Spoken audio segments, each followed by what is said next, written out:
What if the sun began to die centuries too early? Not for natural decay, but because something inside it was feeding voraciously, a parasite vast as continents, siphoning the star's lifeblood to power a network across the galaxy. Without the sun, Earth freezes, Mars starves, Luna collapses, and humanity ends. But survival isn't only about technology, it's about unity. Terrans, Martians, and Lunars must fight together or lose everything divided. Every second counts. Every wrong step could shatter the star. This is not just a battle for light. It's a battle for who we are. Will we fracture under pressure or prove we can endure as one? Join us as we plunge into the heart of the sun, where humanity takes its stand. Section 1. The Waning Sun. The first warnings were dismissed as sensor drift. Solar observatories often dealt with anomalies, fluctuations in the corona, false shadows across the photosphere, timing errors in neutrino counts. But when the same decline appeared across every platform, from Terran orbital telescopes to Martian polar arrays and the ancient instruments still humming quietly on Luna, dismissal gave way to alarm. The sun's fusion cycle was faltering centuries earlier than models predicted. On Earth, winter came too soon. Crops in the mid-latitudes withered beneath skies that never brightened beyond pale gold. Sea storms grew colder, wilder, driven by imbalances in a climate long adapted to steady warmth.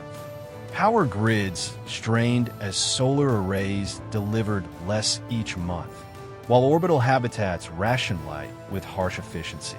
Humanity, so sure it had mastered its cradle star, found itself kneeling once more beneath its mercy. At the Geneva Accord, delegates filled a chamber heavy with panic disguised as procedure. Terrans demanded answers. Martians bristled at suggestions they surrender control of their fusion reserves. Lunar envoys argued for retreat underground, abandoning the surface world to its long freeze. What all agreed on, reluctantly, was that investigation could not wait. A mission would descend into the sun itself. Captain Arjun Vey listened in silence as his assignment was confirmed. His vessel, Helios Vanguard, was designed for solar studies. Armored against radiation, outfitted with magnetic sails that could ride close to the corona. It would now become the spear point of a joint fleet, carrying Terran, Martian, and Lunar swarm ships into the star's burning layers. The mission packet spoke in clinical phrases, diagnostics, incursion correction. But beneath the sterile text was a single truth. If the sun's current could not be restored, Earth would freeze within generations, perhaps sooner. Arjun leaned against the viewport in his ready room, watching Earth roll beneath. The blue curve was dimmer now, its oceans reflecting a pallid sky. His sister's last message replayed unbidden.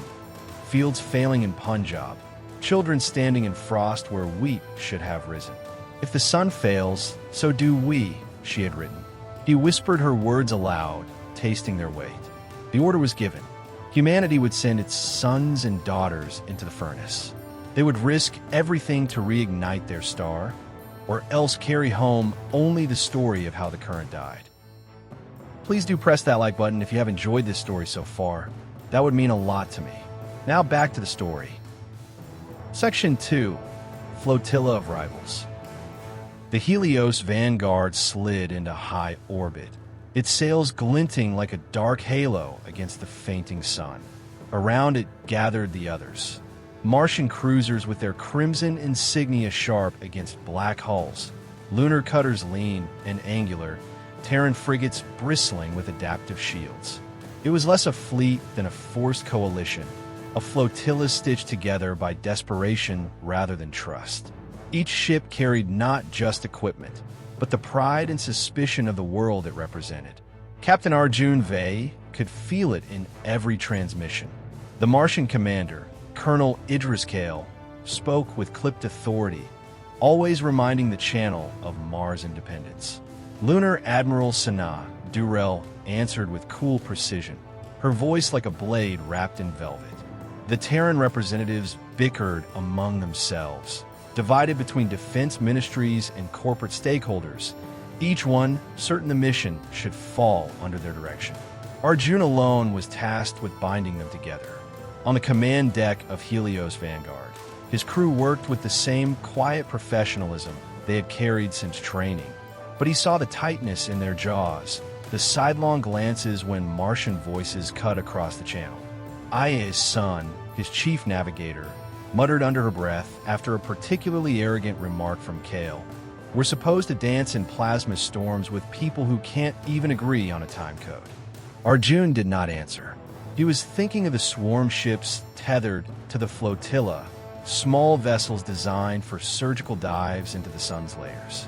Each was built with different doctrine: Terran shielding, Martian heat lancing, lunar gravitic dampers.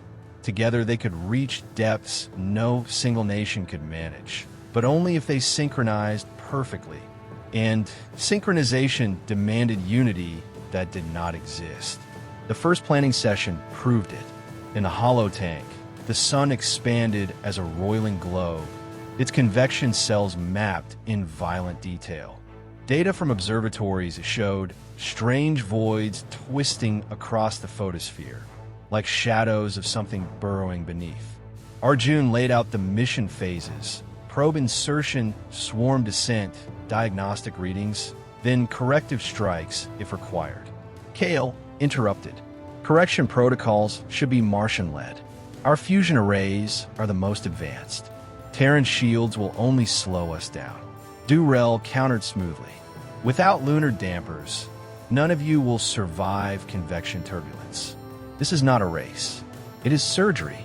Precision, not pride, will save us. Voices overlapped, heated sharp. Terrans accused Martians of hoarding data.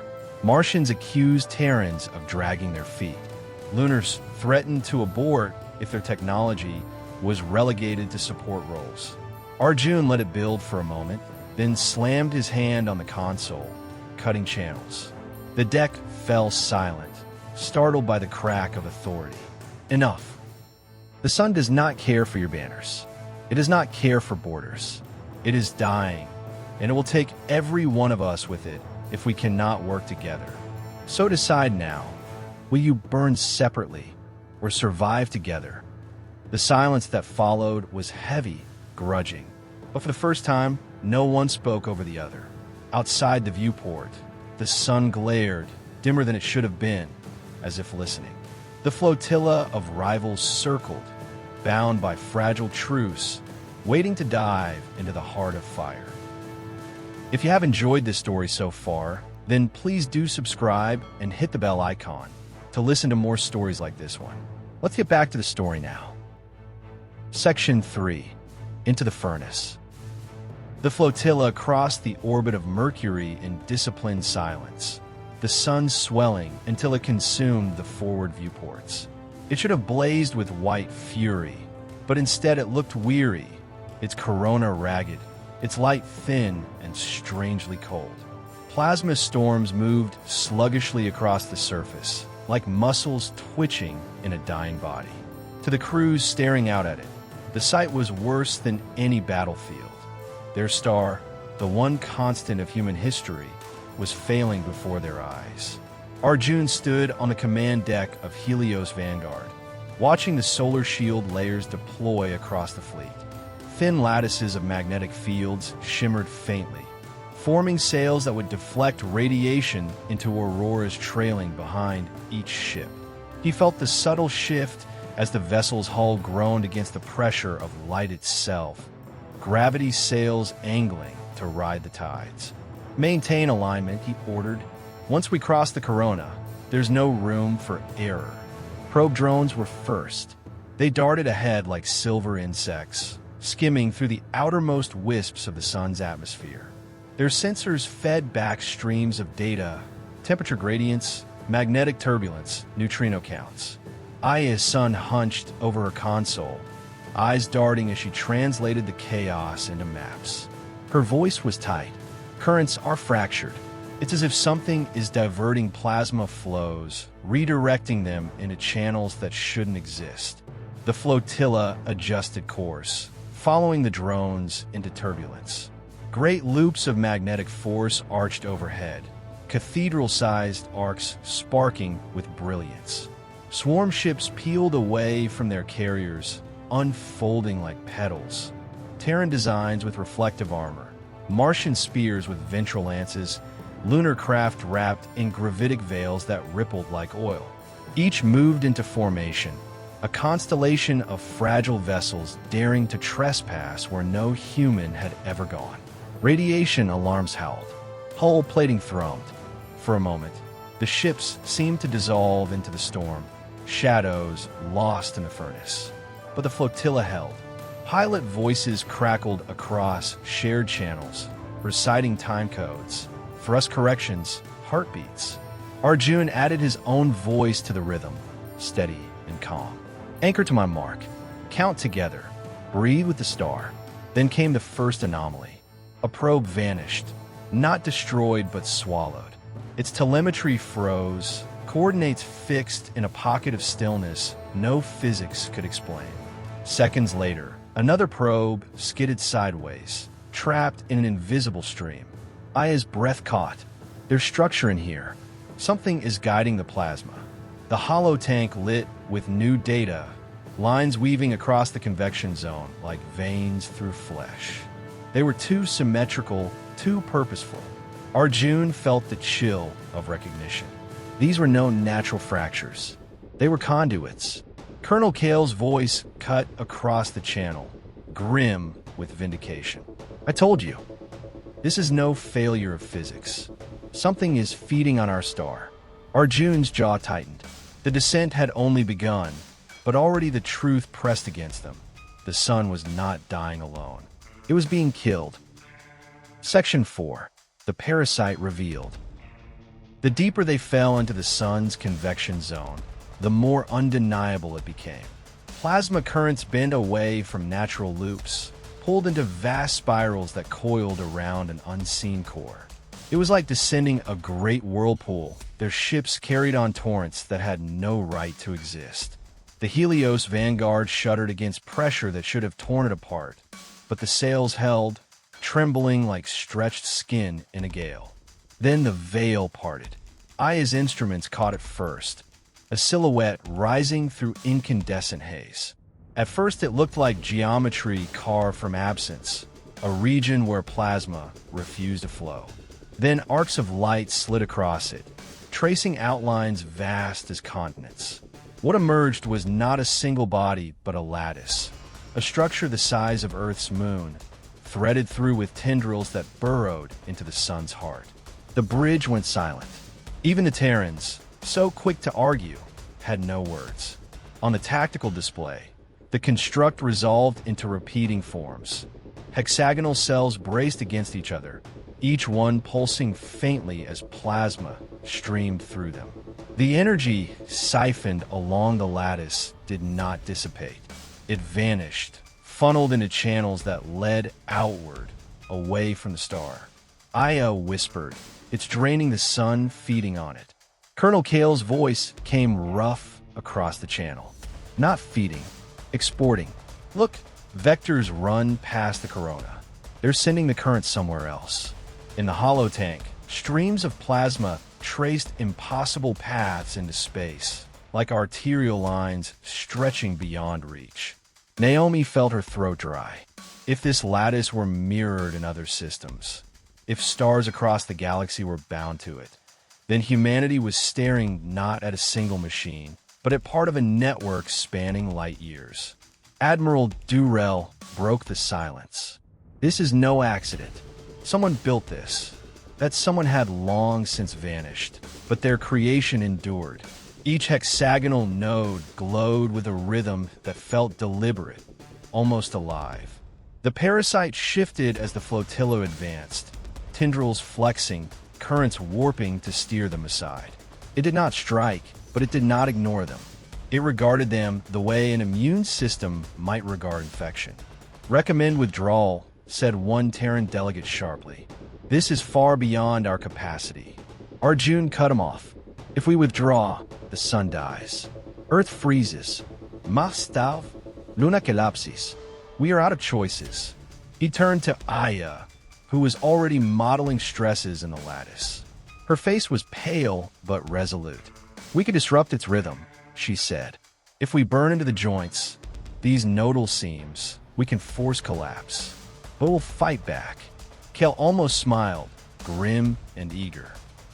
Then let it fight. For once, humanity will answer.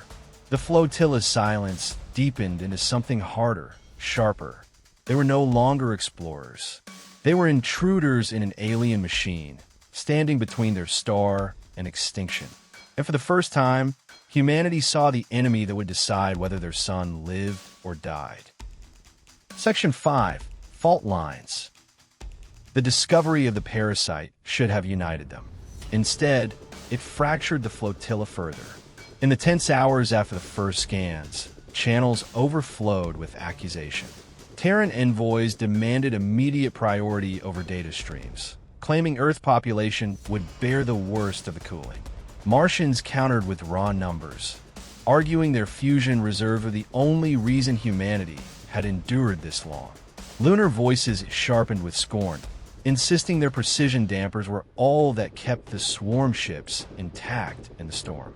On Helios Vanguard, Captain Arjun Vey listened to the bickering with jaw clenched. The holotank still displayed the parasite's vast lattice, each node a cathedral of energy siphon, and yet his supposed allies could not look beyond their flags. He finally cut into the channel. If you cannot cooperate, then you will die squabbling while the sun goes dark. Does that serve any of your people? Colonel Kale's reply was immediate, blunt. Mars will not bleed for Terran incompetence. Admiral Durrell answered with icy calm. Nor will Luna submit to Martian recklessness. Precision is survival. The voices rose again. Arjun muted the channel with a flick of his hand. Around him, his officers exchanged weary glances. Aya spoke what they all felt. They're tearing us apart, Captain.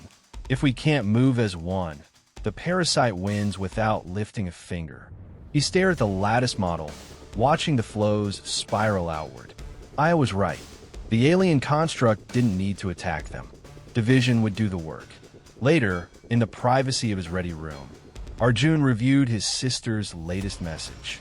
Grain reserves failing. Cities rationing heat. Children coughing in frozen air. She didn't ask for science or strategy, just hope. He closed the message with a trembling hand. Hope demanded unity. Somehow, he had to forge it. When he returned to the bridge, he summoned Kale and Durrell to a private, secure channel. Their holograms flickered to life, hard-eyed and unyielding. Enough posturing, Arjun said. You both know the truth. None of us can win this alone. Terran shields can't reach the nodes without Martian lances. Martian lances can't strike true without lunar dampers. And lunar dampers can't function without Terran reactors feeding their precision. Alone we burn. Together we cut. For a long moment, neither spoke. Then Kale leaned forward, voice low. You presume to command Mars? I presume to command survival. Arjun shot back. Choose whether you want to be remembered as saviors, or as fools who watch the sun die, arguing over credit.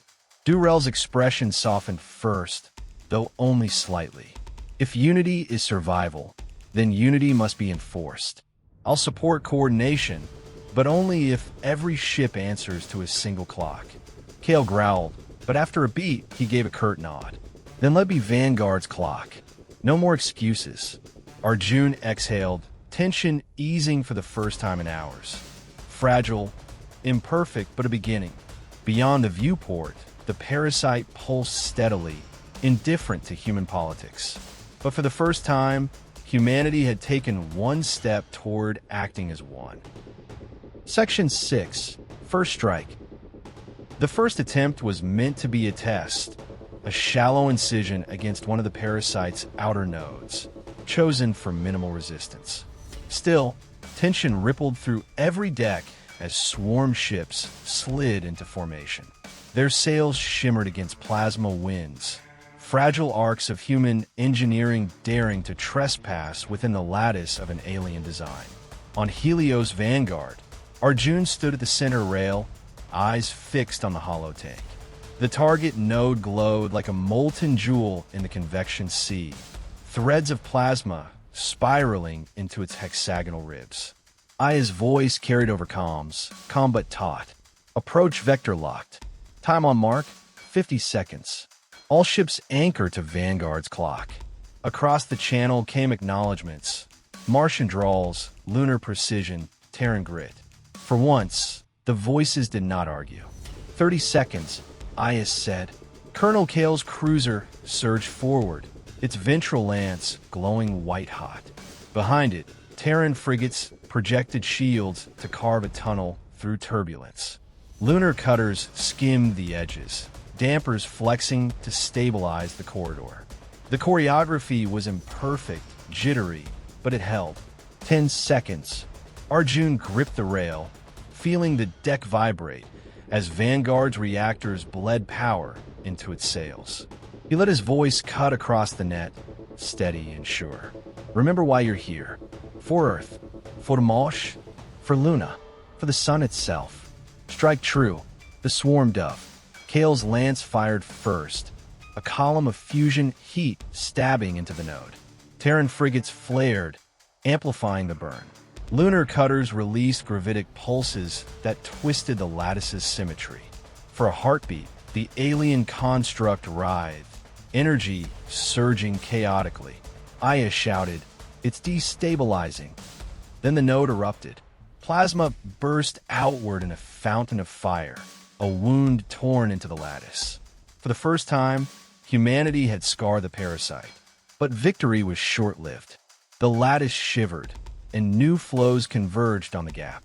Adjacent nodes pulsed brighter, shifting to absorb the loss. Tendrils lashed outward, not as weapons, but as corrections, reshaping the currents to heal the breach. One stray tendril brushed a Martian corvette. Shields flared, failed, and the ship spun out of formation, trailing molten scars. Kale swore into the channel. "Hold the line. Pull them back." Arjun forced his voice steady. "Recover the corvette. Do not break rhythm." The wounded ship was dragged back by Terran tugs, barely intact. In the holotank, the breach sealed itself. The parasite's rhythm resumed, unhurried, almost contemptuous. Aya whispered, "It learned from us. It will adapt." Silence hung heavy on the channel. They had struck with all their precision, all their unity, and the lattice had absorbed it like a flesh wound. Arjun squared his shoulders. "Then we learned faster. This was not defeat. It was a beginning. Now we know it can bleed." The crews answered with grim affirmatives. The first strike had been costly, but humanity had stepped onto the field. For the first time, the parasite knew it was not alone. Section 7. The Fractured Chorus. The celebrations over the first wound in the lattice lasted only minutes. By the time the Martian corvette was stabilized and its crew accounted for, the tension had returned sharper than before. On open channels, accusations flared. Terran officers claimed the Martians had overextended the lance, forcing the corvette into harm's way.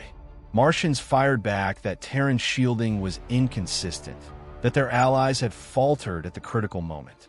Lunar captains, caught between, dismissed both sides with cutting precision, blaming poor synchronization across the fleet. Arjun listened to the chorus of recriminations until it scraped against his patience. He silenced the channel, but the damage lingered in posture and tone. The fragile cooperation he had stitched together during the crisis was unraveling thread by thread. Aya's report did not ease the tension. The lattice has already compensated. Currents are stronger near the breach site, more resistant to disruption. Its recovery time is shorter than our predictive model suggested. If we repeat the same strike, it will counter faster. Colonel Kael Gold. Then we don't repeat. We hit harder, deeper, drive until the whole section collapses. Admiral Durrell interjected with clipped words, and lose half the flotilla in the process. Precision, not brute force, Colonel. Humanity cannot afford recklessness. Arjun cut across them before the argument could spiral. Enough. What matters is rhythm. Our first strike faltered because we moved as separate fleets. If we want to wound it again, we must move as one. But even as he said it, he saw doubt in his officer's eyes. The parasite seemed inexhaustible. Its tendrils flexed like the muscles of a beast, currents shifting with the grace of instinct. Each moment spent in debate gave it time to learn, to adapt further. Humanity's unity was fragile, its margin for error vanishing. Later, alone in his cabin, Arjun replayed his sister's message once more. Her voice cracked as she described frost forming on the inside of windows, families huddling in silence around dead heaters. "If the cold doesn't take us," she whispered, "the despair will." He closed the message with shaking hands. He could not allow despair to reach his crew. The next morning, he convened commanders across the flotilla. This time, there was no fiery rhetoric. He let the hollow tank speak, projections of Earth, Mars, and Luna, each spiraling toward collapse. Cities emptying, farms freezing, entire habitats dark. The silence of the room said more than any argument. Finally, Arjun spoke. The parasite thrives on division. It splits the sun into currents it controls. If we mirror it, if we let ourselves fracture, we give it victory. But if we braid ourselves together, if Terran shields, Martian lances, lunar dampers all move to one rhythm, then we're something it cannot anticipate. Chaos with intent. That is our weapon. For a moment, no one replied. Then, slowly, one by one, the commanders gave their assent. Fragile, imperfect, but real. The fractured chorus had found its harmony again, at least for now. Section 8. Into the core. The second push came with no illusions of ease. The flotilla advanced deeper, sails taut against currents that churned like oceans in storm. Heat was no longer measured in degrees, but in survival margins. Every hull groaned as if stretched across a furnace. Yet the swarm ships pressed forward, threading plasma corridors that twisted under the parasite's influence.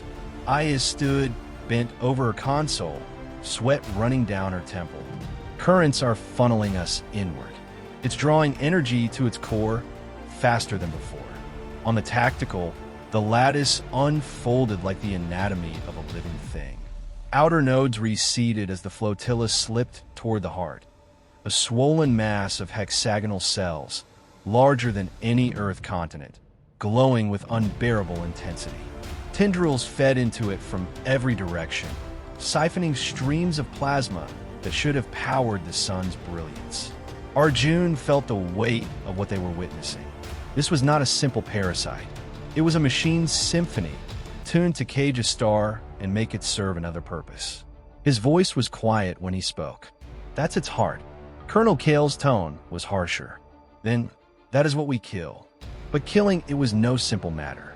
The closer they drew, the more space itself seemed to twist. Timestamps on their transmissions arrived scrambled. Some replies reached before the question was asked. Lunar dampers strained to stabilize the distortions. Admiral Durrell's voice came clipped through static. If this warps further, formation will collapse. Aya tapped in corrections with steady fingers. Not if we use the distortions. Its pulses are rhythmic, predictable. If we synchronize our strikes to the shifts, we ride the current instead of fighting it. Arjun studied her overlays, complex webs of harmonics that mapped the parasite's rhythm like sheet music. It wasn't just feeding, it was conducting. Then we play its song, Arjun said, and break it mid-note. The plan was brutal in its simplicity. Terran frigates would anchor the line, stabilizing distortions with brute power. Martian cruisers would ride the pulses inward, lances tuned to the rhythm Aya had charted. Lunar cutters would provide correction at every beat, dampers shaping chaos into a narrow corridor. The entire flotilla would dive as one, striking the parasite's heart while it believed them still trapped in its music. High risk, Durrell muttered. If any beat falters, we burn. Arjun finished. But if we hesitate, we freeze. Choose your end. No one argued. When the flotilla surged again, the parasite responded instantly. Currents warped, tendrils lashing like the limbs of the beast disturbed. The ships danced through fire and distortion, their rhythm steady, their unity strained to the breaking point. Then the core loomed before them, a blazing cathedral of alien design. Its hexagonal walls pulsed with every heartbeat of the star it had stolen. Io whispered, awe in her voice, "We've reached the conductor." And at last, the true battle began. Section 9. Fire and Discord. The first volley struck like thunder inside the Sun Martian cruisers unleashed their lances, streams of caged fusion cutting across the parasite's core. Terran frigates expanded their shields until hulls glowed white, forcing a corridor through the plasmatides. Lunar cutters flickered at the edges, dampers bending distortions into momentary clarity. For a heartbeat, it worked. The lattice convulsed, currents faltering, rhythm broken. Impact confirmed. Aya called, her voice trembling with restrained triumph. Outer veins collapsing. Energy siphon disrupted by 11%. But the parasite's reply was immediate. The core shuddered, and a new harmonic pulse swept through the lattice. The flotilla staggered. Instruments screamed as distortion spiked. A lunar cutter spun out of formation, caught in a twist of warp time. Its distress call arrived after its hull had already dissolved in plasma. Crew lost before their final words could even be heard. Kale slammed his fist into his console. Stay on target. Every node we shatter buys the sun another heartbeat. Arjun's voice cut sharper. No, every ship we lose tears our rhythm apart. Whole formation, damn it. But discipline frayed under the onslaught. Martian crews surged ahead, driven by fury and pride, their lances burning deep gouges into the core. Terran frigates faltered trying to cover them, shields thinning under strain.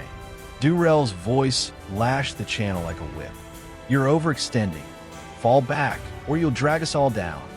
The response was static and curses. Another Martian cruiser took a harmonic wave broadside. Its sails imploded, folding inward like crushed glass. For an instant, its reactor blazed brighter than the surrounding plasma, then winked out. Thousands gone in silence. On Vanguard's bridge, Aya's face was pale as she tracked the collapse. We can't sustain this. Every strike is answered tenfold. The more we burn, the faster it adapts. Arjun gritted his teeth. The parasite wasn't just reacting, it was learning. Each failed human beat was woven into its rhythm, strengthening it. They had come to wound it, but already it was consuming their tactics as fuel. We pull back, Arjun ordered. Kale roared in protest. Retreat? After blood has already been paid. Arjun met his gaze across the hollow link, steel in his voice. This isn't retreat. It's survival. We don't throw lives in a fire for pride. We regroup, we adapt, and then we strike with intent. Reluctantly, the flotilla disengaged. Terran frigates dragged wounded cruisers behind them, shields flickering like dying embers. The parasite's core pulsed brighter, as if mocking their failure. In the silence that followed, fractures reopened. Martian officers accused Terrans of cowardice. Terran spat that Martians had doomed the line with reckless charges. Lunars washed their hands of both, retreating into cold disdain. Arjun let the storm rage until his crew turned to him for direction. He gave them none, only the hard truth. We thought we could break it with strength, but strength alone isn't enough. If we fight like this, we die like this. The bridge went quiet. Outside, the parasite's rhythm carried on, steady and patient, as though it knew time was on its side. Section 10. The Last Gambit. Defeat settled across the flotilla like ash. The parasite's rhythm had swallowed their fury and returned it amplified. Hulls bore scars of the attempt, and worse, so did morale. Reports from Earth, Mars, and Luna spoke of spreading famine and plunging temperatures. Hope was fraying. On Helios Vanguard's bridge, Arjun paced as Aya projected waveforms into the air. They shimmered like music rendered in light. The parasite's harmonics mapped across human attempts at intrusion. She drew a line through the projections, jagged and irregular. "It isn't just responding," she said quietly. "It's perfecting itself with every encounter. Every move we make becomes part of its symphony. We cannot when playing its song." Colonel Kale snarled, arms crossed. "Then what? Slink back and watch our people freeze? If we die, better it be fighting." Aya looked to Arjun, eyes fierce despite exhaustion. "There's another way. We stop trying to be perfect. Machines predict order. They cannot predict chaos. If we strike with imperfection, deliberate, calculated flaws, they won't be able to adapt." Admiral Durrell frowned. "Randomness? That's not strategy. That's gambling." "No," Arjun said slowly, seeing the shape of it. "It's humanity. We're the species that thrives on improvisation. Our flaws are our strength." The plan was audacious. Instead of synchronized rhythm, the flotilla would scatter into discord.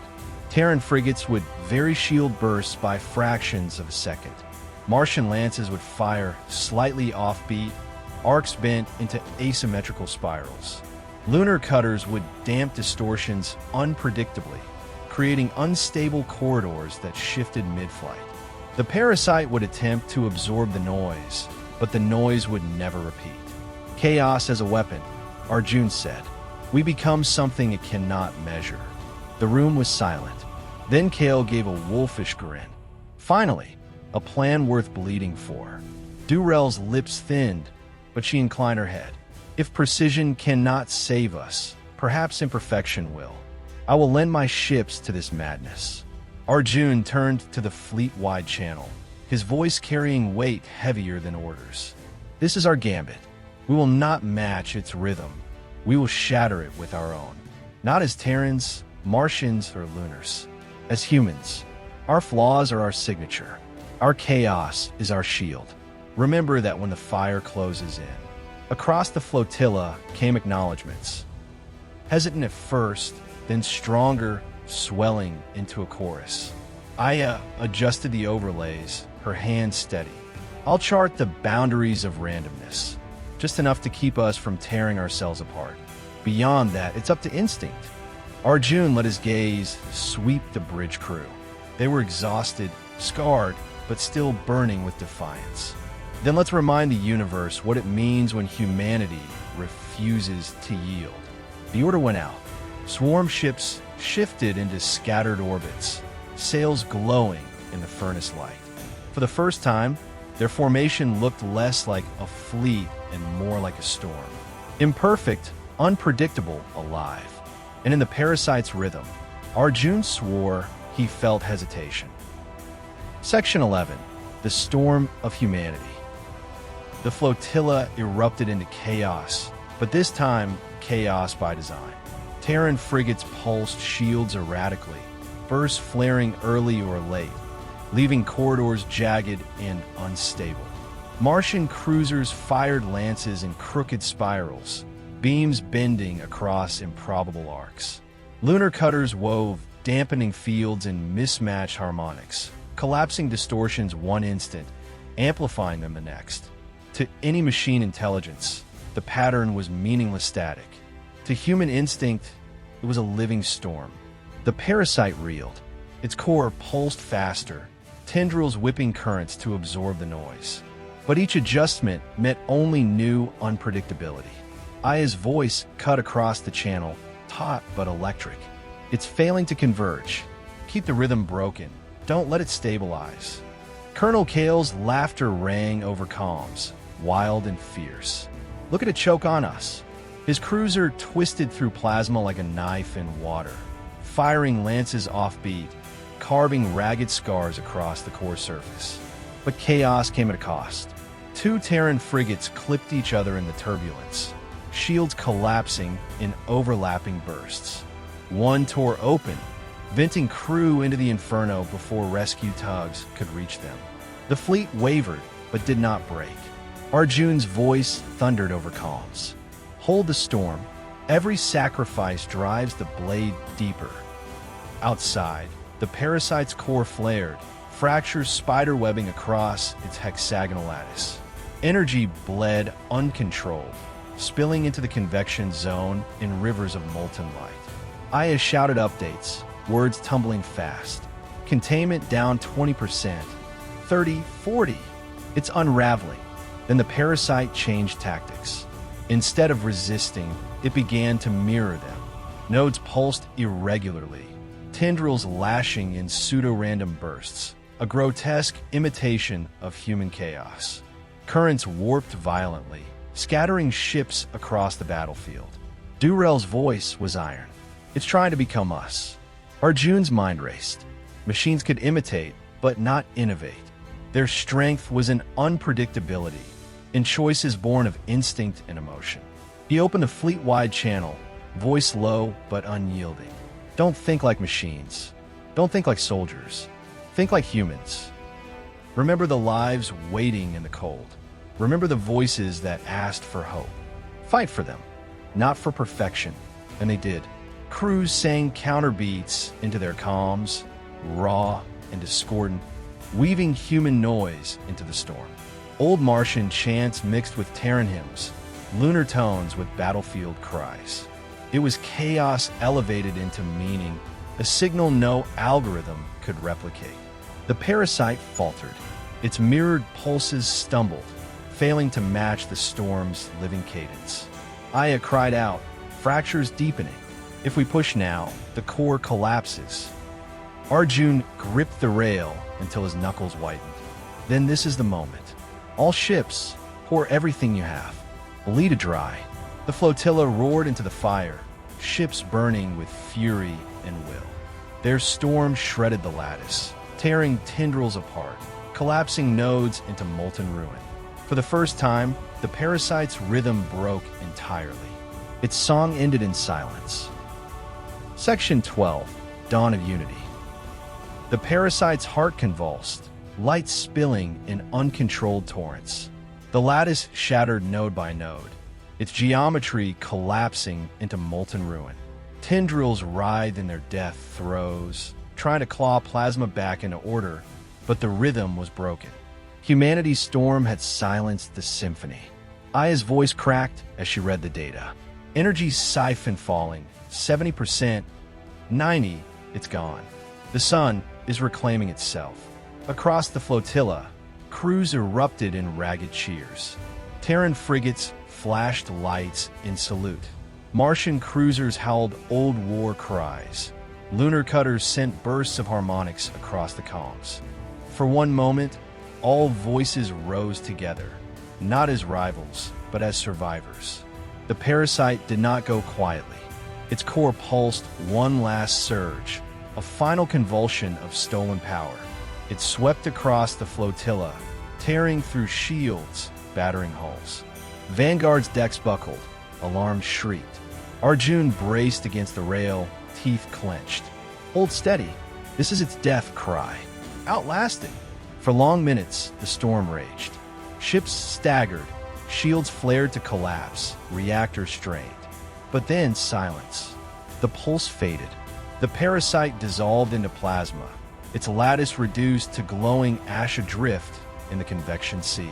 On the tactical, the sun's currents stabilized, natural loops reforming for the first time in centuries. Fusion roared again in steady rhythm, light unchained. Humanity had given its star back its voice. Arjun sagged against the rail, exhaustion and triumph mingling in his chest. Status, he rasped.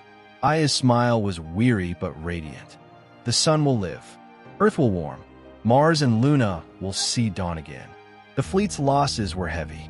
Entire crews gone, hulls shattered, lives traded for every beat of victory. Yet as the flotilla drifted in silence, no voice spoke of division. Terrans, Martians, Lunars, each scarred, each grieving, shared the same truth. Survival had demanded unity, and unity had triumphed.